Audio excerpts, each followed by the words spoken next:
Deputy CM గారు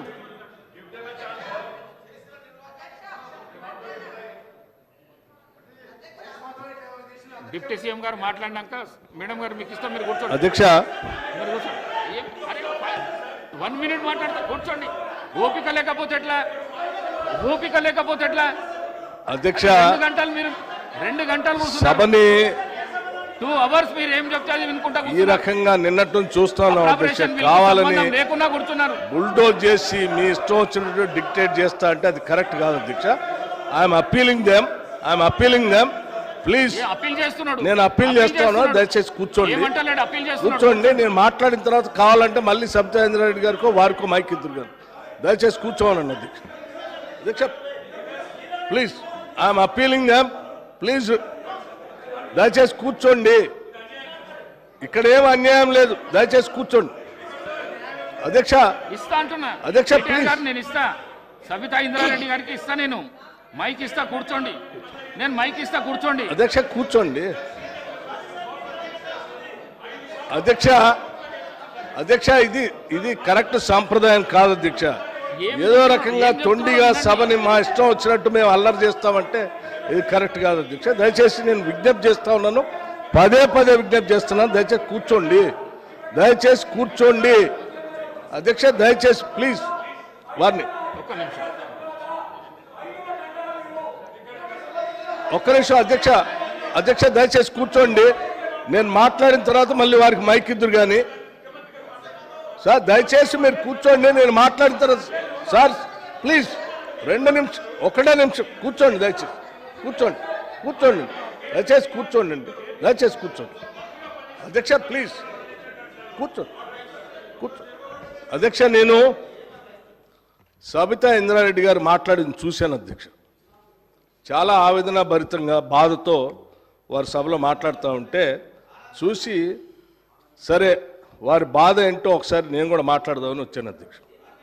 అధ్యక్ష కాంగ్రెస్ పార్టీలో 2004 కంటే ముందు వేరే పార్టీలో ఉన్నటువంటి సబితా ఇంద్రారెడ్డి గారిని కాంగ్రెస్ పార్టీలో చేర్చుకొని టికెట్ ఇచ్చి వారిని 5 సంవత్సరాలు ఫుల్ ఫ్లెడ్జ్డ్గా మంత్రి చేసి 2009లో మళ్ళీ టికెట్ ఇచ్చి మళ్ళీ మంత్రి చేసి ఒక దశాబ్ద కాలం అధ్యక్ష అత్యంత ముఖ్యమైనటువంటి పోర్ట్ఫోలియోలు వారికి ఇచ్చి ఒక దశాబ్ద కాలం వారు మంత్రిగా కాంగ్రెస్ పార్టీ చేసింది అధ్యక్ష.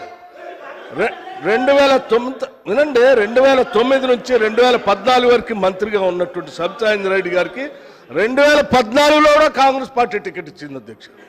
సరే దురదృష్టమో అదృష్టమో 2014లో కాంగ్రెస్ పార్టీ అధికారంలో రాలేదు, టీఆర్ఎస్ పార్టీ అధికారంలోకి వచ్చింది అధ్యక్ష. కాంగ్రెస్ పార్టీ బాగా ఆలోచన చేసి ఈ రాష్ట్రంలో తెలంగాణలో కాంగ్రెస్ పార్టీ లెజిస్లేచర్ పార్టీ నాయకుడిగా, ఒక సిఎల్పి లీడర్గా, ఒక ఎల్ఓపిగా, ఈ సభకి ప్రతిపక్ష నాయకుడిగా కాంగ్రెస్ పార్టీ పెద్ద హృదయంతో నన్ను ఆ రోజు ఎల్ఓపిగా నిర్ణయించింది అధ్యక్ష. ఒక బలహీన వర్గాల దళిత వర్గానికి సంబంధించిన నన్ను ఒక సిఎల్పి లీడర్గా చేసి ఈ రాష్ట్ర చరిత్రలో ఇంతవరకు సిఎల్పి లీడర్గా ఏ దళితుడిని చేయలేదు అధ్యక్ష. మొట్టమొదటిసారి నన్ను చేసి అక్కడ కూర్చోబెడితే ఒక దశాబ్ద కాలం మంత్రిగా పనిచేసి కాంగ్రెస్ పార్టీలో అన్ని పదవులు అనుభవించినటువంటి సబితా ఇంద్రారెడ్డి గారు నా వెనకుండి నన్ను ఎల్ఓపిగా నిలబెట్టాల్సింది పోయి కేవలం అధికారం కోసం నేను వారి ఇంటికి వెళ్ళి కూడా అడిగాను అధ్యక్ష. నాతో పాటు అనేక మంది నాయకులను తీసుకొని పోయి అమ్మ ఎల్లబాకండి, మీరు పోతే ఎల్ఓపి స్టేటస్ పోతుంది, కాంగ్రెస్ పార్టీ పరువు పోతుంది, 10 సంవత్సరాలు మీరు మంత్రిగా అనుభవించారు, మీరు ఇప్పుడు కూడా ఎమ్మెల్యేగా ఉన్నారు, కాంగ్రెస్ పార్టీ మీకు ఏం తక్కువ చేయలేదు, మీకు ఇంకా కావాలంటే ఇంకా చాలా చేస్తుంది, చివరికి మీ అబ్బాయికి పార్లమెంట్ సీటు కూడా కాంగ్రెస్ పార్టీ ఇచ్చింది, చేయబాకండి అని పదే బతిలాడితే వారు చేసింది ఏంది అధ్యక్ష? ఒక్కసారైనా ఆలోచన చేశారా?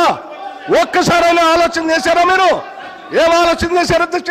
నీ అధికారం కోసం, మీ స్వార్థం కోసం కాంగ్రెస్ పార్టీ నిర్ణయం కాదని ఈ రాష్ట్ర చరిత్రలో ఎవరిని చేయలేకుండా నన్ను సిఎల్పి లీడర్గా చేస్తే అది లేకుండా చేయటం కోసం వదిలిపెట్టిపోయి టీఆర్ఎస్ పార్టీలో చేరినటువంటి వారు ఇవాళ బాధపడుతూ మాట్లాడుతున్న ఆవేదన చెందుతున్నా అంటే ఆవేదన చెందాల్సింది ఎవరు అధ్యక్ష?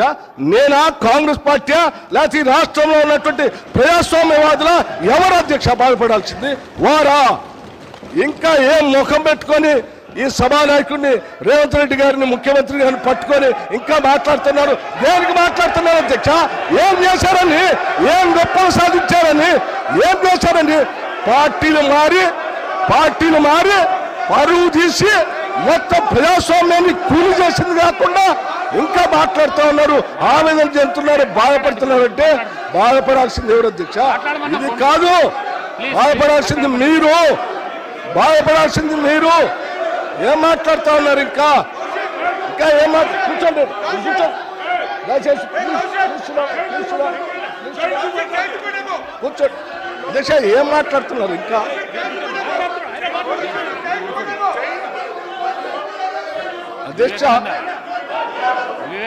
అధ్యక్ష ప్రోగ్రెసివ్ వాదులు సామాజిక పరివర్తన కోసమే పుట్టాం, సామాజిక పరివర్తన కోసమే పెరుగుతున్నాం అని చెప్పినటువంటి నాయకులు ఇంకా ప్రజల మధ్యలోకి వెళ్ళి ఇంకా మాట్లాడుతూ నేను ఇంకా బాధపడుతున్నా అంటారు. ఎందుకు బాధపడుతున్నారు మీరు?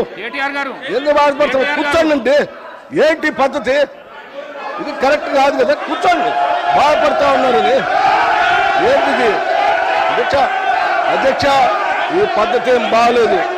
వాళ్ళు ఈ సమాజాన్ని, ప్రజాస్వామ్యానికి, ఈ సభకి పార్టీలు మారి అధ్యక్ష 10 సంవత్సరాలు అధ్యక్ష, 1 సంవత్సరం కాదు. ఇంకా ఏం బాధపడుతున్నాను, ఆవేదన పడుతున్నాను అంటే నేను పిలిపిస్తా సీఎం గారిని. ఇది కరెక్ట్ కాదు అధ్యక్ష. వాళ్ళు మీరు కూర్చుంటే కూర్చోవాలి. హౌస్ నేను పిలిపిస్తా సీఎం గారిని. అధ్యక్ష